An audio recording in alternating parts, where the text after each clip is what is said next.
Hey everybody, welcome to the Dad Challenge Podcast. It is Wednesday. It's a big day today. We got lots to cover. We got an interview with Shaylee. Tonight I'm going live with a bunch of other creators to talk about child exploitation on these YouTube channels. And so it's just going to be just one of those days. Big day. I've got another big interview I'm doing right after I do this video that's going to come out hopefully tomorrow or Friday. And I'm really excited about the things that are happening. The conversation is happening. You guys are tweeting. Everything is going. So if I get this in, I gotta find some. Who should I give this one to? So I'm just gonna go in and find somebody who comments a lot of my videos. It just always has something nice to say. Kim Murray, always, with the beautiful little smile in her glasses, is always something nice to say. Kim Murray, I notice your comments. If I get this in, it's for you. You get a shirt. Oh my gosh, am I ever gonna get one? Sorry, Kim, but you're still cool. Let's do it.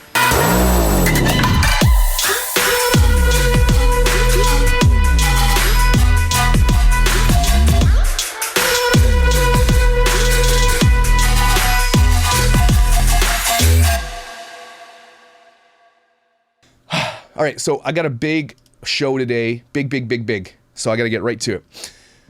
Over on the Facebook group, if you head over there, it's called The Problem with Family Vloggers - the DCP. I started a little contest to see about a hashtag. It's time to start a hashtag. So let's start a hashtag. I mean, let's just do it. So I've asked people to give me suggestions, and whoever wins, wins. And the most voted hashtag that we're going to go with, and I kind of like this, I'm not going to lie. People are asking me about TikToks and stuff on the Facebook page. Yes, I will be putting out TikToks. I'll try to do way more TikToks, because I know that that's going to be a good place to get this party hopping, and TikTok's a good place right now. All right, so I'm on there. A lot of people have some great ones. I'll read them off for you guys. I like this one. Hashtag kids can't consent. I love it. Probably going to be in the top 2 for sure, okay? Yeah, and some Lauren Ashby says this more about, it sounds more like about ARP and R and all that stuff, and yeah. So I like it. Keep kids off vlogs, give the kids a voice. Family vloggers destroy families. Family vloggers are douche noggins. Keep kids offline. No kids in vlogs. And Matt Bond had a good point. He said, don't keep it too long. It's got to be short, to the point, concise, hits it, boom. Nobody wants to type a giant long one. I get it. This is the winner with the most votes. Jennifer Hatley writes, hashtag kids aren't income. Love it, short and to the point. Get your point across. People are like, what does that mean? And you know, they get into it. They're not income, and we're going to be able to do that. So I think we're going to go with that. I think Jennifer Hatley, kids aren't income, becomes the hashtag of choice that we're going to use when talking about this on Instagram, when talking about this on Twitter, on Facebook, anywhere. Let's all start posting. When you do any post, when you're sharing with me or anybody, anything of this nature, always hashtag kids aren't income. Let's get it trending. At least let's get it hundreds and hundreds and hundreds on Instagram and Twitter. So kids aren't income are the big one. If you're looking for a secondary one, I do like kids can't consent, because that is actually truthful. And I actually reached out to Dr. Kirk, and we'll see what he says about coming on the show to talk about, can kids actually consent? Can they actually, even if they're 13, 14, 15, can kids actually give consent, not understanding what that really means for their futures, right? An adult can consent and can make that choice and say, I made a bad choice, and has to live with it. But a kid shouldn't have to live with a bad choice that their parents forced them to make. You know what I mean? So that's what we're going to go with. Another person made a comment, I forget where it was, but it was about this idea that on YouTube, we've created what's called a human zoo culture. And I want to address something really quickly. People are going in comments and saying, did you start a family vlog back in the day? Yes, I did. I've discussed this before. I don't know why I have to keep saying it. I do know why I have to keep saying it, because people are coming to the channel new. They're calling me a hypocrite. And I cannot tell you how many times I have to say this, okay? If you put your kids on YouTube once in a blue moon, or if you're not using your kids for income, I have no problem with it. No problem with it. Like, it's up to you to put your kids on and what you put on, and I guess just be careful with what you do. But if it becomes an income, I don't have that much of a problem. I still have a problem with you putting your kids online every single day in every single position, and everything that they do, and all the arguments and stuff. And family vloggers do this wrong. Look, yes, I started a family vlog. It was called the Barbour Family Vlog. And it was stupid. I did an episode with Tyson because he wanted to get curly hair, and I thought, cool. And he's like, hey, can we try this? I said, sure, let's try it.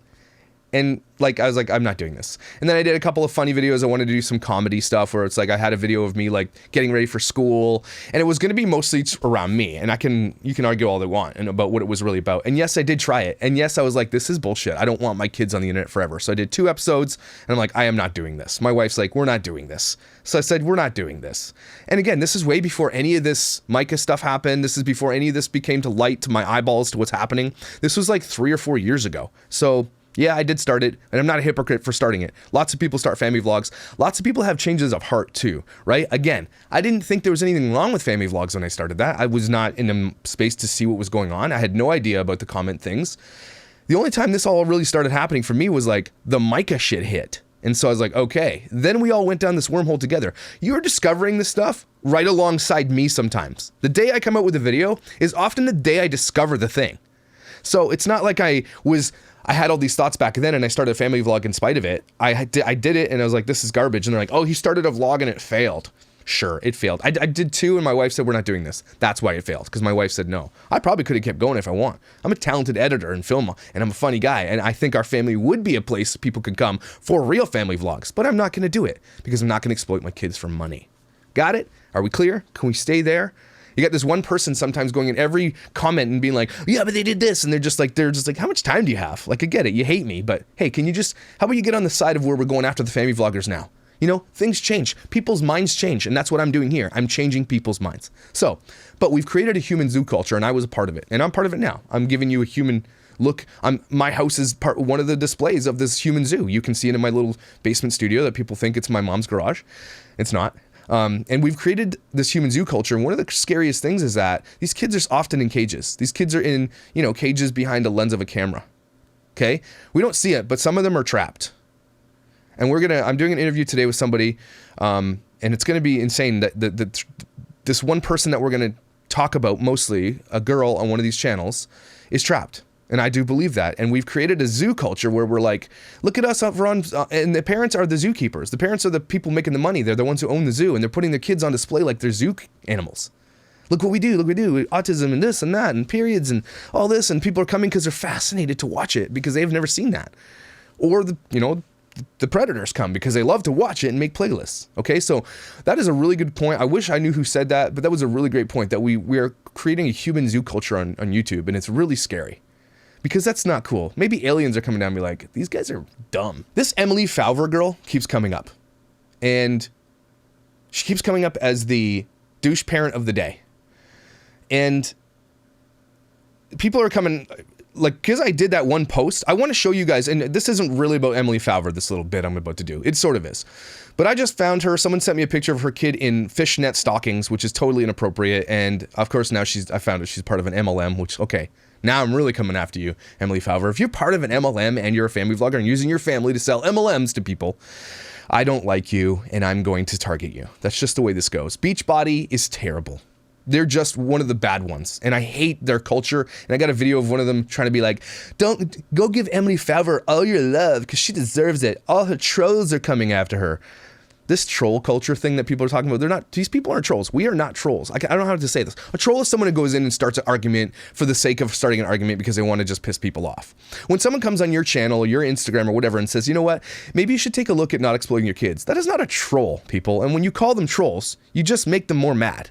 Okay, that's like crying wolf. When a real troll comes along, we're gonna be like, oh, I can't differentiate between these two trolls. Again, they're not trolls. So Emily Faulver, has come up on the radar, and now it's like becoming this thing that they're starting to band together, and that's when I'm becoming targeted and all that stuff. But Emily Faulver, you're not cool. You're just not cool. So before we get into like more stuff, Douche Mom of the Day is going to Anna Ciccone-Jolie.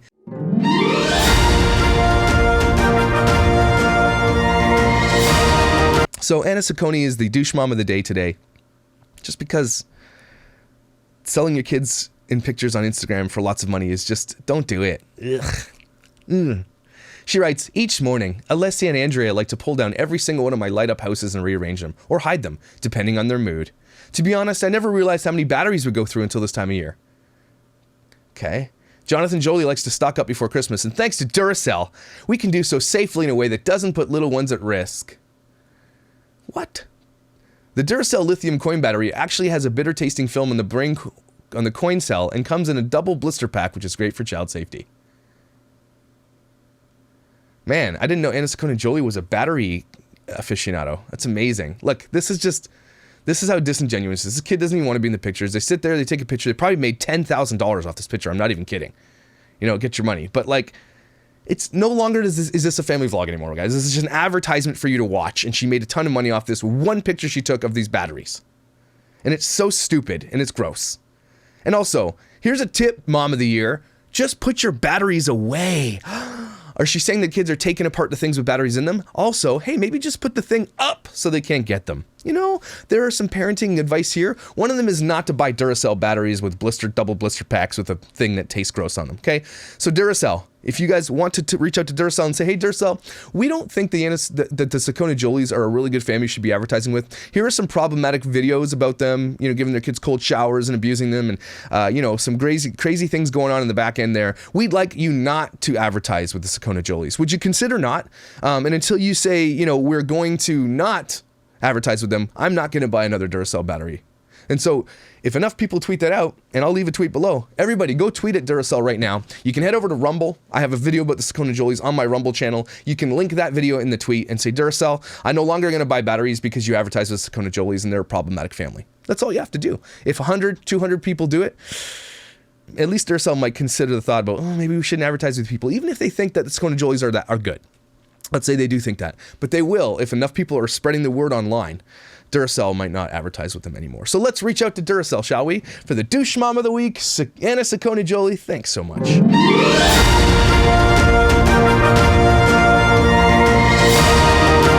Also, I wanted to bring up this little video because this is Kendall week, right? Everybody, we all love Kendall.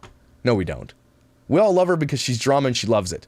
But she had this TikTok. I'm going to be on TikTok soon too. So I started getting on TikTok last night and watching Kendall's TikTok. And does it surprise you that not only is she an anti-vaxxer,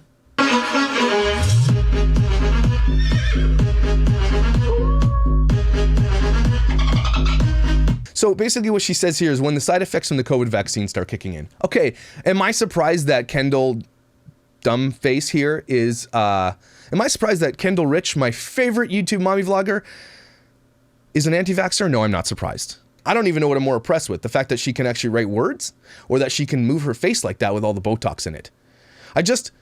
Don't be an anti-vaxxer, is all I'm saying. We got a pandemic on our hands, folks. The vaccine is coming out. Please, please, please, go get the vaccination. Please, unless you're, you know, for whatever reason you can't, like medically, okay, I get it. But don't do it based on watching a family vlogger tell you that they're making fun of a vaccination. This family is also the one that did this and went to the store with these masks that were sheer, did nothing. These people are gross, and they should be canceled just because of this. The anti-vaccination, anti-mask rhetoric, and all the gross things that they do. I know they're anti-LGBTQ and pro-life for sure. And there's nothing, again, those are stances you want to make, but in the world of where they come out and say, we have lots of LGBTQ watching us, they're not pro-anti-LGBTQ. She's a fundamentalist Christian.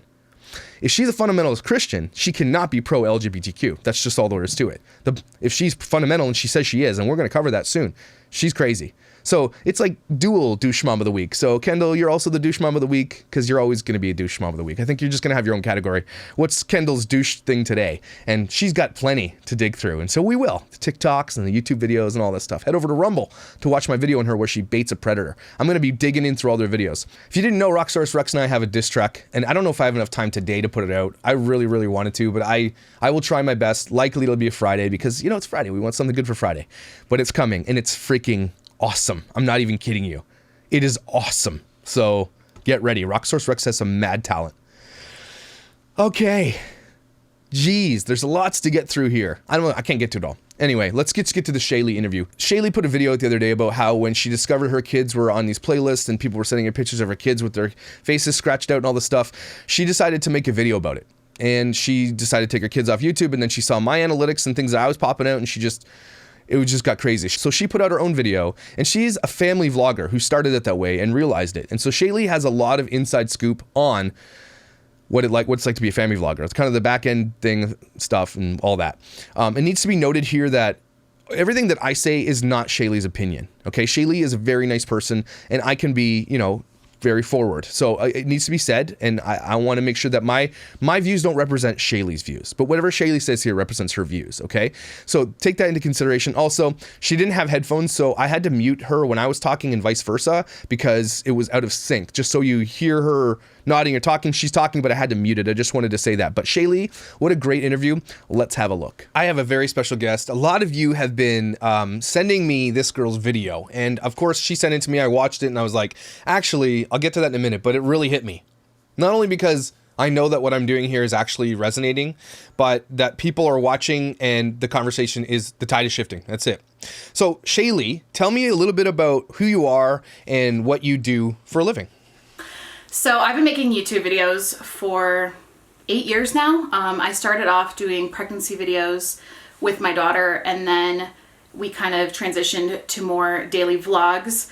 We did daily family vlogs for about 3 years or so, and then we actually ended up quitting that, which I'm sure we'll get into, but I just completely changed my brand.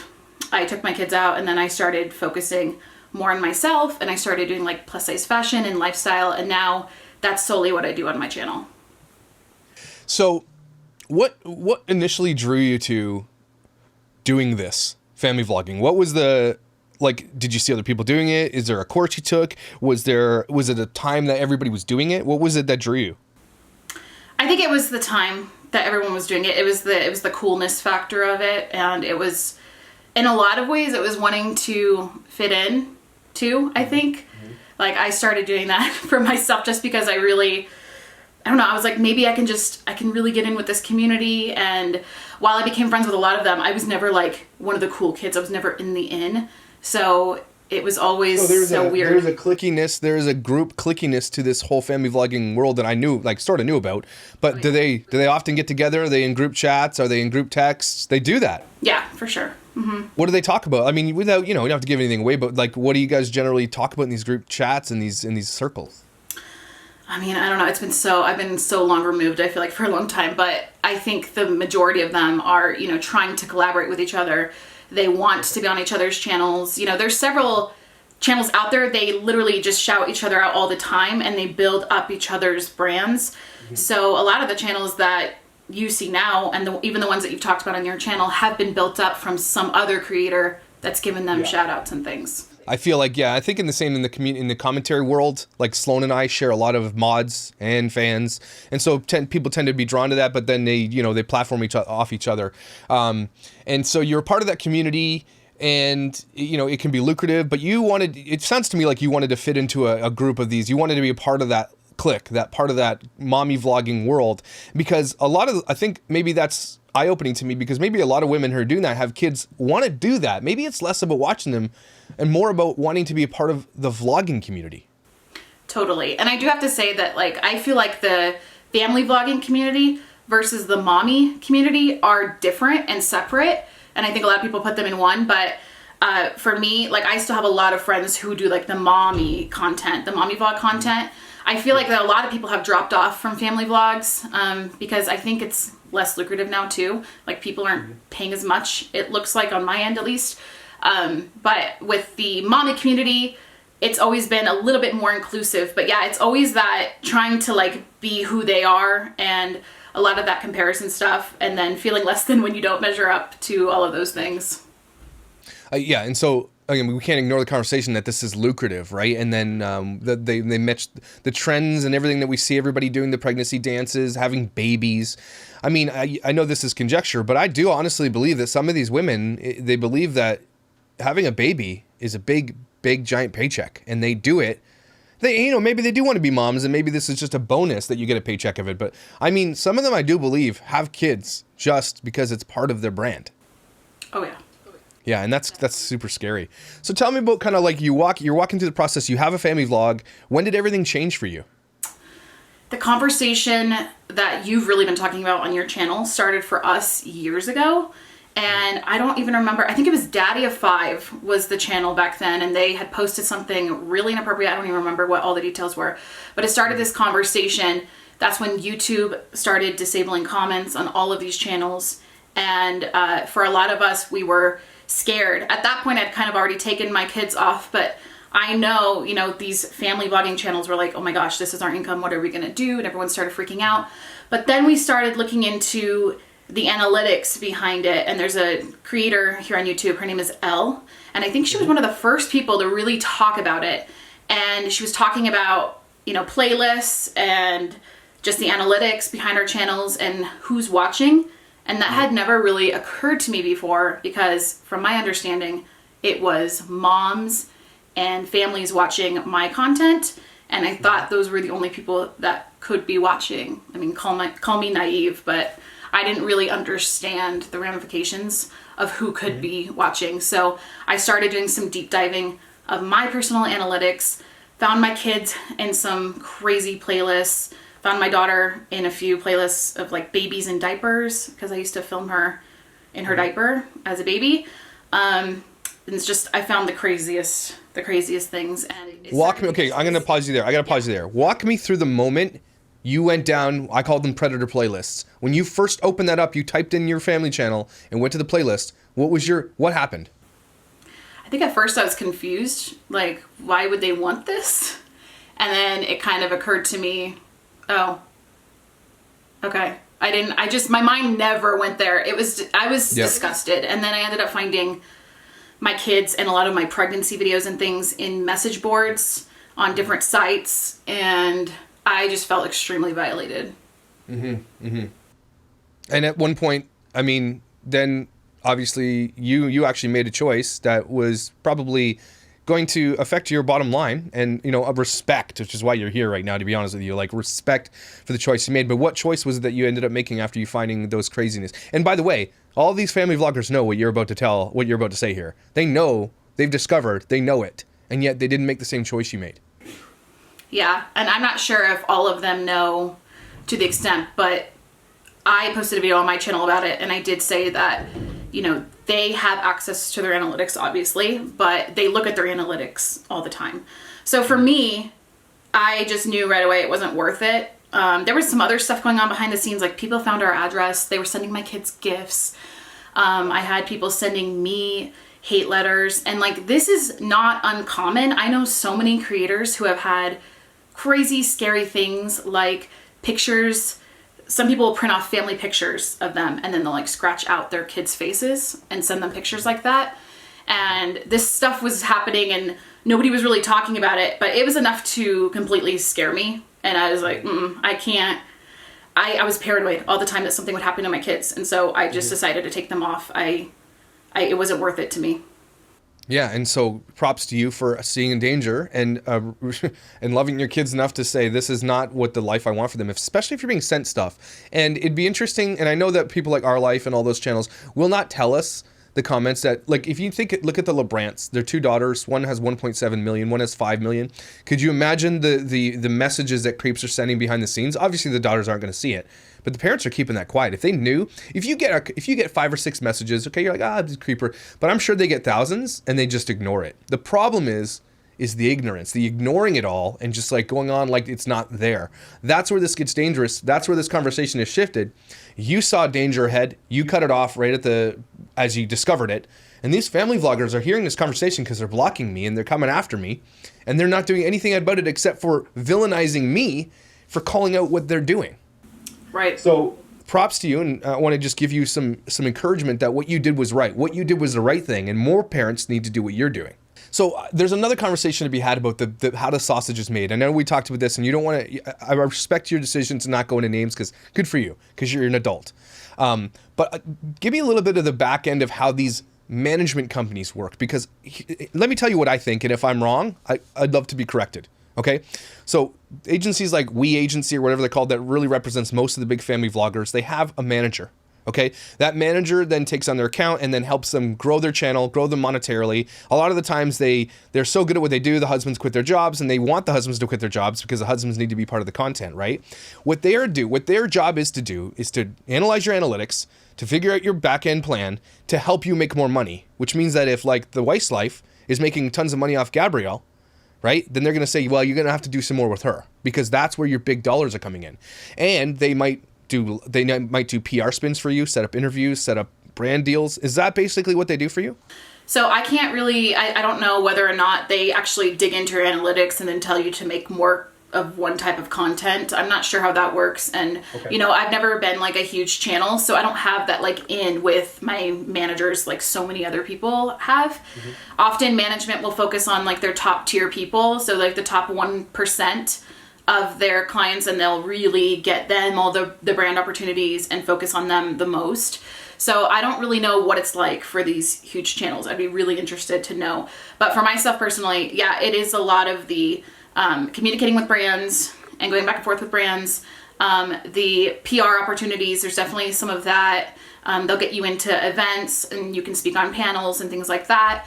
They also will take a percentage of whatever brand you book, is usually the way it works. Sometimes you pay them monthly and then you take all of your proceeds, or all of the amount that you make from your brands, but other times they'll take a percentage of it, just depending on what it is. Yeah. And it's usually around like 10 to 20% for the work that they do. Exactly. Right? So they're trying to find you work so that they have work.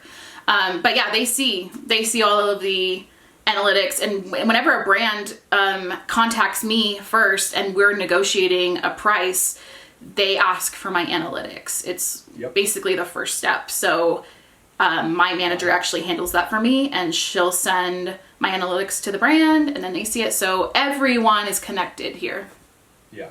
That's the big problem here. Brands know the analytics, right? And so until the brands get called out, which is basically kind of the next step in my, master plan for family vlogging takedowns, is that when a brand is called out for utilizing someone like, let's say, Everly LeBrant, right? And understanding, hey, the world now sees that she's being watched by men galore. Why are you advertising on this channel when you're putting, basically by advertising and I mean, I guess what you're doing is you're enabling her parents to make money off this and just putting her out there and ignoring the dangers of the life that she's leading, right? Ignoring the dangers of the true dangers of creepers on the internet and things like that and the people that are watching her.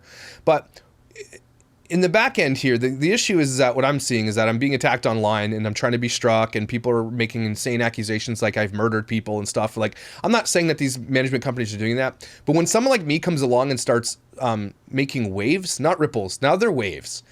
A management company's job is to protect their people's money. It's not about protecting their people. It's about protecting the money.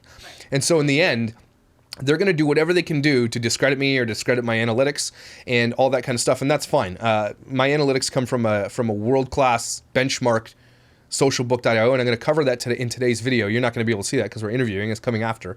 But I'm talking about, I asked Socialbook if the analytics are accurate, and what's going to happen is you're going to hear that they're actually more accurate than you think, because they're based on not even your back-end analytics. They're based on the people that are actually engaging on your channel, which is even more scary. So, I mean, that's even crazier. So, all that to say is that what's happening here is crazy. And so when you made the choice to leave that part of your platform, did you get any flack? Did people say why? Did people ignore you? What happened? I would say for the most part, my audience was really understanding about it. Now, my channel, my daily vlogging channel, only has like 13,000 subscribers. So when you were talking earlier about, like, imagine how some of these larger channels are dealing with all this, I can't even imagine that, because I was such a small channel and I was still getting the brunt of some of that stuff. But for me, I mean, my subscribers were so understanding, and they knew, and I really had never addressed it before I made this video recently. I just kind of figured people would understand, and I still show my kids occasionally, but it's not this thing where it's like I'm talking about their lives and what's happening with them, and sharing their embarrassing moments and talking about inappropriate things. And I know predators. And I know, to each their own. Like, at the same time, I do believe that there is value in some. I mean, there's got to be, right? Some people are coming to these channels for whatever reason, and maybe they're coming because they're lonely or whatever. And if a kid passes by or says something, I have nothing wrong. Like, a lot of people are coming to me again. I became for inadvertently became the arbiter for people to ask me, like, why can I do this? I'm like, do what you're gonna do. I don't care. But at the same time, people can differentiate between the idea of, your kids popping in once in a while saying hello and whatever, and innocently, being a part of it just in passing. Whereas, or the idea of, showing their period kits and their period underwear and shaving their legs and their acne and their first dates and dresses and bras, they can definitely differentiate. And I think that we got to draw the line somewhere. Like, family vlog, do the things you do, especially if you have something good to say. If you're inspiring people through creativity, like even bits of Brie, like, I know she hates me, but she's honestly, minus her stupid, giant, dumb course that she offers, she's the most innocent of them all, as far as I'm concerned. Like, her kids are, I know the least about her kids. She definitely does most of her work through cleaning and all that stuff. And so she is definitely one of the least, and she's watched by the least men and all that stuff. Yeah, her analytics show it all, and it is what it is. But when it comes to these other bigger channels like LeBrant's and stuff, where they literally egg on predators, and they admit that it's happening, to me it's really, really, really frightening. And in the end, if we don't do anything about it, if we don't at least continue the conversation and let her fans, eventually it's going to reach her fans, and her fans are going to say, look, we love you. And if their fans truly do love these people, like you had fans, I have fans, then they're going to tell this person that they love, hey, I'm really worried about your family. I would just love to just maybe see you on the channel, and maybe can you get your kids off there for a little bit? Because what's going to happen is they get so big that these brand deals and these management companies just perpetuate that to the kids, and then the kids start channels, and it goes on and on and on, right? This never ends because that's how they make their money. But one of my big points is when you rely on your kids to bring money into your household, you're putting inadvertently or advertently putting that pressure on their shoulders. And you might not even realize that, but they feel the pressure, right? And when we uncover the Weiss story, you're going to find out the pressure is enormous to these kids. And it doesn't sound like yours was hinged on your kids being a part of it, but yours was more about finding the predators and saying, I'm not giving them this content anymore. Right. Yeah. And you're right about the brands. They actually want family content. Brands are willing to pay more money for your family to be involved. And I was told several times by several different management companies that I needed to show more family content if I wanted more opportunities, because that's really where the money is here. So here it is, guys. This is how the sausage is made. Do you want to understand why these family vloggers hate me? It's not because I'm calling out the truth. It's because I'm affecting their brand. So this is why they don't want to take their kids off. And you're hearing it from a person who did this, everybody. They don't want to take their kids off because their management companies say, look, you're going to get a 20-30% bump in premium money revenue when your kids are part of this. Like, what's her name? Kendall Rich. I just got another photo of her today with her on her daughter's bed holding period underwear and looking at the period underwear. And she is unapologetic about the brand deals that she gets, right? And she will absolutely, and I'm sure maybe her kids are getting lots of money from it. Maybe they are, but they're unapologetic about it. And so they need their families in this thing. But what happens truly when one of her kids has a bad day, doesn't want to be in the video, and they've got a deadline to make, or they've had a bad week, or they don't want to be on it, whatever, and they coerce their children into doing this? That, to me, look, I use the word child abuse very lightly here, but I do believe there's a form of abuse happening. Definitely, and it's like the kids right now think it's cool, but as they grow up, I think it's really going to affect them mentally and psychologically. I know for me, like, periods, and specifically, I was embarrassed to death about that stuff. You know, even when my family wanted to talk to me about it, it was overwhelming. And I understand their perspective of like wanting to normalize periods. Okay, let's normalize those things. Let's normalize these things, but we don't need to bring our kids into that, because right now they may seem okay with it, but it may be something that's going to affect them later on. And a lot of these kids, you know, they're going to school, and the people they go to school with are watching their videos as well. So there's no privacy, and they know every detail of these kids' lives. And I can only imagine the bullying that comes from that. Well, and here's what happens. I know that the rich life in Florida, they homeschool their kids. And so there's even more danger there, because those kids aren't actually getting out into the world and seeing the ramifications of what they're portraying to the world. They're being very sheltered, and I think on purpose, right? Because they might go to cheer and all that stuff and do all this stuff, but you know that girl is definitely being ostracized and bullied, or at some level either popularized, but in the same time being talked about behind her back, right?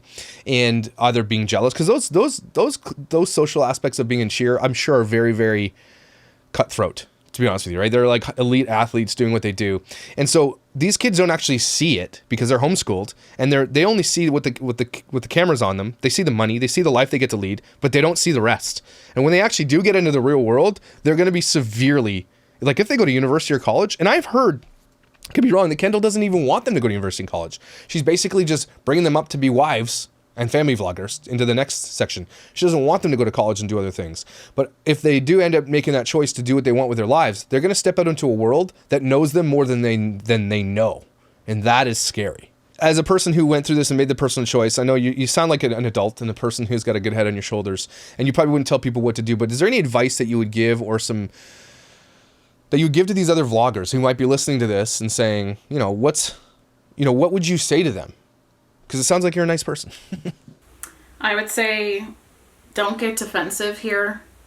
Look at the statistics that Josh is bringing up on his channel. Look at the analytics. I know a lot of you already see these things, but it's and I know for me personally, when I was involved in that world, there were so many different ways to excuse some of the things that I was doing, because it was just like, I'm making memories for my family and my kids will have their life documented, which is really cool because I would have loved to have my life documented and different things like that. But I think it's important to think about the other side as well, and to think about the long-term ramifications and effects.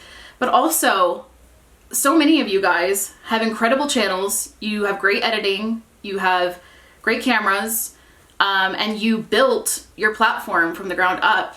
So there's no reason why you couldn't have a channel that focuses more on you as the adults and less on the kids.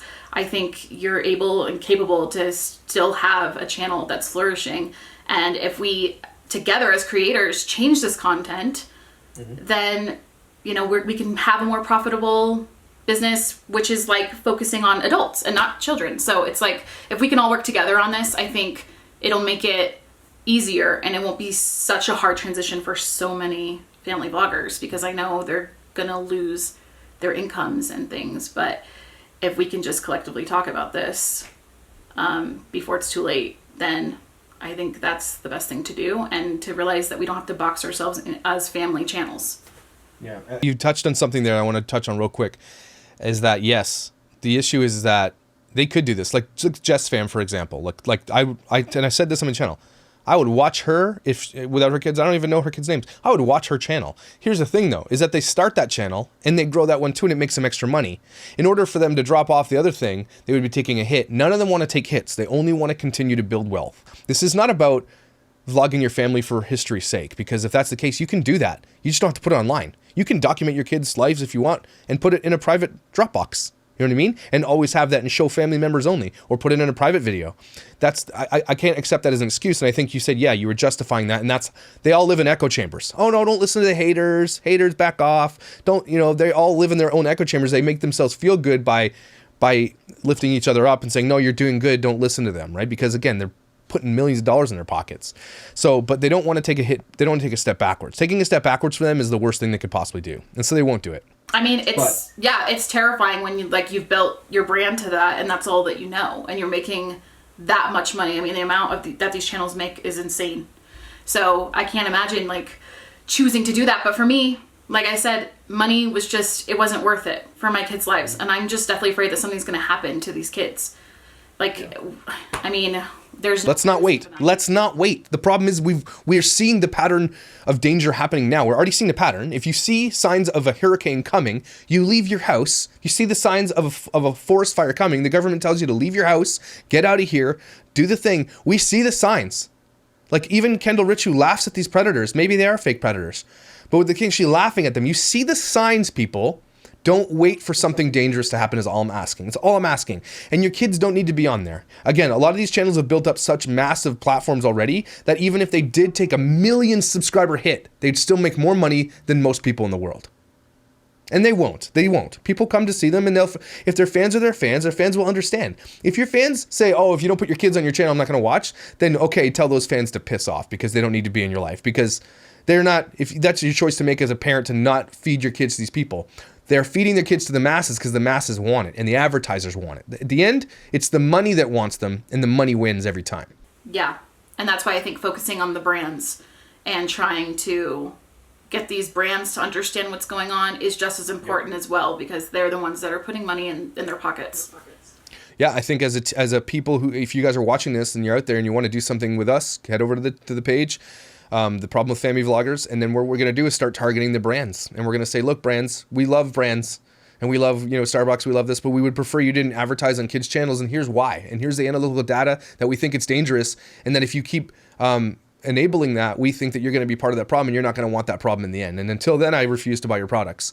And then if we slowly chip away at all these advertisers, and enough people do it, okay, if enough people do, because these family vloggers have a way bigger platform than I do, and so brands it has to affect a bottom line. That's all it is, and a social bottom line too. If you call them out, and if the right people call them out, brands they'll take a bigger hit socially if they start getting called out for perpetuating family vloggers that are dangerous, and we know that they are. So that's good, Shaylee. This has been super eye-opening. Has anybody in your past circles that do have family vlogs, have you been kind of ghosted? Do they not talk to you anymore? Not really. No, I mean, I haven't been ghosted. I don't really stay in contact with a lot of them, but I do know that there have been several of them that have been watching my stories as I've been talking about child exploitation in YouTube, and they've watched my videos. So I know that they've heard it. It's just a matter of letting it sink in and having them actually listen and, like I said, not get defensive. We're not trying to attack anybody. And that would never be my intention either. It's really just the security of your kids and the privacy, and allowing your kids to have that is really important. Well, yeah. Let me encourage you, Shaylee, to continue this conversation, because obviously we need more people talking about it. You've got a decent platform. You lived the life. You have the inside scoop. Anything you want from me analytics wise, you got it. You let me know. I would love to help you on your route to keep talking about this, because people are coming to listen to you. They're coming to listen to me. I will tell anybody. This is not about me making money or you making money. This is about opening the conversation and not shying away from it. And anybody who wants to talk about it, I don't care if you make money. If your whole point is to like tear down family vloggers because you want to make money doing it, cool. As long as your mission is to bring down family vloggers, I want to reiterate that. I don't want to bring down family vloggers. I want kids to be taken off the platform until they're legally able to consent in their state. That's what I want. That's what I want. I don't want people to be torn down, not make any money, hated or anything. I just want the kids to be safe. In the end, that's the ultimate goal. So yeah, I can be snarky and mad about it, but that's my end goal. I don't want to tear anybody down, because maybe these people are great, but at the same time, it's hard to wrestle with that. And then we get into the MLMs and everything and the predatory things that they do to their fans because they're manipulating their fans, which is another whole world. But I want to encourage you to continue, Shaylee, talking about this, and make sure you guys head over to subscribe to her. I've got her link below, and are you going to continue to talk about this? I'd like to. I don't really know how to continue the conversation from here, but yeah. Do analytics. Do what I do. Do it honestly. Just do what I do. Not what I do. Don't be mean and angry. But like, maybe you should be the nice lady in this area where you're like, hey, look at the analytics, ladies. I want to talk to you a little bit about the back end. You know how the sausage is made. Maybe you can interview other people who have made the switch over and took their kids off. Maybe you can be the softer side and I can be the hammer. And that's okay. But you let me know what you need and I will help you get there. All right. Thanks for having me on. All right, Shaylee, thanks for your story. It's actually been quite eye-opening. I think a lot of people are seeing. And I think that you might have been a turning point for a lot of people because you're nice and I'm not. All right. Thanks, Shaylee. Bye.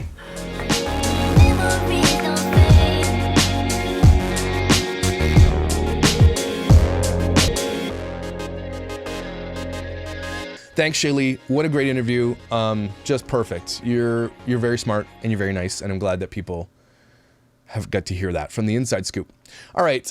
Moving on. I'm going to get to the, bits of Bree stuff tomorrow. I've uncovered some stuff and all that stuff, and I've just got a busy day. I can't give you guys too much stuff today. It's too long of a video anyway, but I do have a question that someone wrote to me, and I do like these questions because this allows me to give you guys a little more into the Dad Challenge podcast stuff. It's not always got to be about this, but it sort of does. But she asks, I do this thing called, half-assed dad advice from the Dad Challenge podcast. I'll give you what I can give you. People are asking me questions about some stuff, and I'm going to answer these questions. And this is a really important question. This person writes, Josh, I would like your perspective as a male and also as a previous pastor, if you don't mind. I'll try to keep it short as I know you're busy. I've been with my husband for 4 years now, married for 1.5 years, and he's an alcoholic. I knew going into the relationship he was an addict, so I knew what I was getting. But since we got married, he has stopped trying. He isn't doing what he needs to do to change and get better. He can't even keep a job because he drinks throughout the day as well. I'm currently working 2 jobs while he plays video games and gets drunk at home. That's sad. At the time we met, I was broken in pieces, and since going to therapy, I've healed those parts of me that were attracted to his brokenness. I'll talk about this in a second. In addition, he is a narcissist and extremely manipulative. There is no trust at this point. I'm even doubting if he ever loved me or were just bonded by our similar traumas. When I started therapy, he didn't want me to go because he said I would want to leave him afterwards. I find that very telling. Luckily, we don't have kids or a house to divorce, so a divorce would be simple now. I feel like a horrible person for feeling this way, but I want out. His parents have even told me to leave, but I feel like I'm giving up on him and I want him to recover. Even if he got sober tomorrow, I wouldn't want to be together at this point. I hate making a promise to God and breaking it so soon after. Am I in the wrong here? I'm not good at putting myself first. Any advice would be appreciated, thank you. Person, thank you for reaching out to me. I actually have a lot to say about this. Yeah, you're justified. I'm sorry. The Bible, even if you're a Christian and you say, all this stuff that you're like, you want to say the Bible says nothing about divorce. Can we be truthful here about the divorce and where the church stands on this idea of never getting divorced? The Bible gives you total, absolute control of your life. You have free will to do what you want. As far as divorce is concerned, yeah, you can divorce for a lot of reasons. The Bible doesn't say stay with someone until you die. Okay, the Bible says stay with someone as long as they're faithful to you. Okay, the only grounds for divorce the Bible gives you is when somebody puts something over you. And in this case, they're putting alcohol, video games, and their own selfish needs over you. You are completely justified in divorcing this person. This person does not deserve you. Okay? You need to understand your worth. And just because you had past trauma does not give you, how do I say this? Look, I come from trauma, and I was often attracted to those who also had trauma. And it really was. It's a miracle I met my wife because she's the most vanilla, normal person on earth with no trauma in her life whatsoever. Normal parents. Parents are still together. Went to church. Very vanilla. Very, very stable. I loved it. And it's weird that I ended up with her. Not weird. I'm glad I did. I'm very lucky that I did. But maybe because I was searching for the normalcy. But look, because we all have past hurts and traumas, we tend to be drawn towards those who have those because we are sometimes afraid to tell people who are normal or that we perceive as normal, our dirty secrets, which are always, most always, never our faults. The trauma we experience as children and things that when you've been abused or AR'd or whatever the case may be or abandoned, none of that is ever your fault. Please listen to me, people out here listening on this podcast. The things that happened to you when you were a child are never, ever your fault. Okay, well, if you did something stupid as a kid, okay, maybe. Like I used to throw snowballs at cars and shit and get in trouble by the cops. That's my fault. I was dumb. But the trauma that I experienced as a kid, the SA I experienced as a kid, that stuff is not my fault. And I blamed myself for so many of my formative years, and it sucks. So please, if you're listening, young people, old people, people who have been traumatized in the past by any kind of trauma, understand this, please, and take this with you. It is never, ever your fault, nor has it ever been. And you need to forgive yourself for thinking that. And you need to make sure that you blame the people that are to blame. So, coming back to her, he does not care. If you're working every 2 jobs while he plays video games and gets drunk at home, leave this bastard. I'm sorry, I'm gonna be blunt here. You're done with this guy. Get lost. Even if his parents are saying get lost, you have my support, even though whatever, you're for whatever reason you're reaching out for it. Yeah, absolutely. You've been married for 4 years. You've tried your best. You've done everything you can. It sounds like he's given up, and you do need to go get therapy. You need to get out into the world. You need to start figuring out how to make yourself happy. Your self-worth needs to be restored into who you are, okay? You already see that. I know that you see that. And so my half-ass advice, yeah, right away. Get lost. You need to tell him, and there's no more conversation here. Not get better, I'm leaving. It sounds like even if you did, you said it. You get sober tomorrow, you don't want to stay. You've made up your mind. You need to trust your gut. Trust your gut. Get out, head out, make everything in place, journal everything first, make sure you're locking in everything that you have, debts and stuff like that, make sure that you figure it out. I would go talk to a lawyer, absolutely go talk to a lawyer first, make sure that's your first stop, don't say anything to anybody, and journal everything, document everything, screenshot everything. Okay, even have a conversation with him if you live in a state with one-party consent, so that you're legal. One-party consent means that you're allowed to record and they don't have to know, okay? Make sure you're in a state with one-party consent and have a real conversation with them, and then document it, okay? Need to reach out to people that you love and trust and those who trust you, and you need to lean on them. You need to find a secure place that you can go, or make sure that you can get him out safely, okay? Overall, be safe and make sure you have support before you dive into something so big as this decision, okay? Make sure you have support, because alcoholics and I grew up with alcoholics. My whole life was full of people who are alcoholics, and they can fly off the handle. They can do crazy stuff. I said this multiple times. I had to stop my mom from jumping off a balcony when I was young. I must have been in grade 7, okay? And it's traumatized me ever since. And I felt like if I didn't do that, it would have been my fault for the things. Look, a lot of narcissists and drunks who are narcissistic drunks will blame you and will say, well, I'm going to commit suicide and do all that stuff. I want you to know right off the top, if this person ever says any of those things to you like that, ignore it. You can say, no, I would rather you not do that stuff, and that's on you, but you have to make sure that that's a decision that's on them and say, no, my decision will not be your decision to do that. And you need to make sure you find counseling and therapy before you engage in that type of conversation, because I'm not a professional on that. But if they do put an ultimatum in place for that, it's still not an excuse for you to stay in an abusive relationship, to stay in a relationship where you're abandoned, where no one loves you, where you were doing everything and you were being downtrodden and you are working hard to support everybody. It's not, I'm sorry. You're not giving up. He gave up. A marriage is a two-way relationship. Both parties have to give 50%. Actually, you know what? Let's lie. Both parties have to give 100% to each other. The best marriage advice I ever got or read or wherever it was that marriage should be a competition to outgive one another. It shouldn't be a place where you take. It should be a place where you're like, I'm going to give you everything. I'm going to outgive you. It's a competition. Be like, oh, I outgave you. I win. You know what I mean? To give more love, to give more intimacy, to give more gifts, to give more kisses and hugs and all that stuff. My wife wins on that. But it should be a competition to outgive each other in every single way.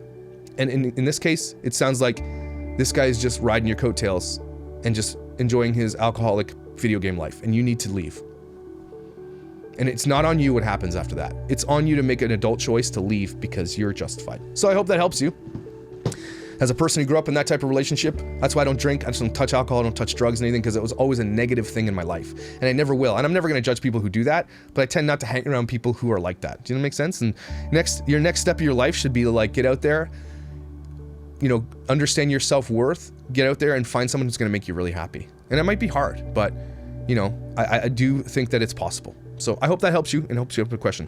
Anyway, today, guys, I'm going to get to all the other stuff I missed today tomorrow, because holy smokes, this has been a long one and I've got lots to talk about, and I've got an interview in like an hour, so it's big stuff happening. So understand your self-worth. That conversation was for all of you, right? Be in a place where you're happy. Here's one of the things I told myself when I was young. This is why I've done so many jobs in my life, okay? I've had so many jobs. I've been working since I was 14. I've moved over 35 times in my life. One day I will tell you guys my entire life story. When I hit 100,000 subscribers, I will tell you guys my life story. It's gonna be a 5-part series, no joke. And it's gonna be really hard to hear, and I'm gonna have to take lorazepam to tell you my life story. But I will tell you my life story someday, and it's gonna be insane to hear. And it will be eye-opening to the reason why I do a lot of these things. But where was I going with all that? I told myself at a young age that I'm never gonna be in a place where I'm unhappy, okay? Happiness is really important. Now, your happiness is not, it's hard to say, and it's hard to land there and just be not selfish, right?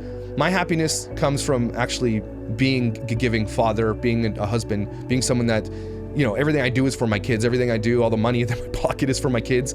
All the things that I'm advancing towards and to better my family's life is for my family. It's not just for me, it's for my whole family as a whole, right?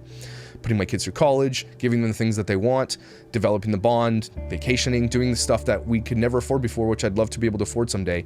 But it's not always about money. But I always told myself this: I'm never going to be unhappy, which is why I've had so many damn jobs. Because I'll get into a job and either the manager's an asshole or whatever it is, or I'm just not happy for whatever reason because I don't want to be miserable. Don't be miserable. Once you find something you love doing, which is me doing the real estate stuff that I do, and I do video production and 3D scans, and I meet with people and I do creative stuff, and I consult for people who want to do YouTube channels and stuff. I've found my niche, I found something I love, and I found vlogging, which is great. Once you find something you love, hold on to that with everything you have, because and it's true, this is such a cheesy cliche statement. Once you find a job that you love, you'll never work a day in your life again. You'll never work again. You will love what you do. You will become passionate about that thing. So can I encourage you today? Can this be an encouragement day? To go find a passion, a side hustle to start. A passion that you've always wanted to do. If you always wanted to draw, go to Code Camp. It's free online. Learn how to code. Google is now accepting people who learn how to code from Code Camp. Did you know that? Learn how to make video games. Learn how to design in Photoshop. If you want to start a YouTube channel, go start a damn YouTube channel. I'll help you. Figure it out. Can I encourage you today to go do something that you love, that you're passionate about, that you've always wanted to do? Pick up a guitar. Maybe I'll give you some lessons if you'd like. Whatever it is, go do something you're passionate about. Okay, if you do want to decorate your house in tights and vacuum, go do it. Just don't use your kids. Be passionate, do something you love, but make sure that you put your loved ones really, really close to you. You know what I mean? You are number one in your life. And the way that the Bible works, if you want to care, if you really care what the Bible says about how the world works, it's God, mom and dad, kids. That's how it works. And if you can eliminate God if you don't believe in God. It's mom and dad, then kids.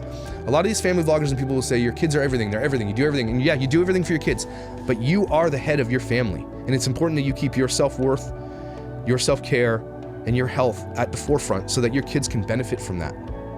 So, if I can encourage you today, and I know it's easy for me to say because now I have a platform to say it, go do the thing. Go do the thing you've always wanted to do. Trust me, even if you don't succeed at it, just create something. And at least you created it. I'm sorry that's so cheesy. But I mean it. I really do mean that for you guys. I really want to see that for you. And if I can support you in any way, I absolutely will. So please have an amazing day. Your hair, like, look at Shaylee's hair. Shaylee's hair, makeup, eyebrows, on point. I like to think that my eyebrows are on point sometimes. I can't. Do I need Botox? Okay, whatever. Like me on Instagram, please, because my platform is growing. That gives me a bigger voice, and it's important. I will be on TikTok. I will be putting these minute clips over on TikTok for you guys to watch, I guess. Maybe I'll do rants on TikTok. Quick rants. Maybe I'll do douchebag mom of the day on TikTok. That'd be fun. Do some side-by-sides or whatever you call it. I don't know. Tandems. I don't know. Whatever. Please like me on Instagram. Subscribe to this video. Like the video because that helps for the algorithm. And hit the little bell or don't. I don't really care. Okay? You're my therapy. You're amazing. Thanks for joining on this journey with me. Get ready for Friday. No joke.